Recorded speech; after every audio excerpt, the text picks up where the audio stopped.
கசப்பா இருக்கிறது. மாறா என்றாலே கசப்பு என்று அர்த்தம். கசப்பாயிடுச்சு.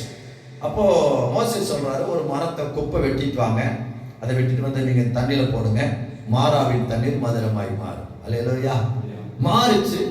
சந்தோஷமா குடிச்சாங்க. அடுத்தது வனாந்திரத்துல நடந்து போறாங்க, தண்ணி இல்லை, கல்லை தூக்கிட்டாங்க மோசே அடிக்க. சரிங்களா?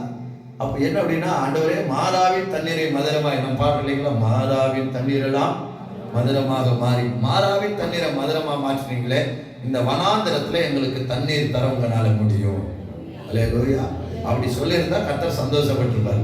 ஆனா பாருங்க, அவங்க கல்லை தூக்கிட்டாங்க மோசேக்கு விரோதமா. அப்போ மோசே கண்மலை பார்த்து பேசினா, இவங்களுடைய டார்ச்சர், இந்த ஜனங்களுடைய டார்ச்சர்னால மோசேக்கு டென்ஷன் தாங்க முடியல. என்ன செஞ்சாங்க? பேசாம அடிச்சான். பேசாம என்ன செஞ்சான்? அடிச்சான். அடிச்ச உடனே என்ன செஞ்சதுங்க?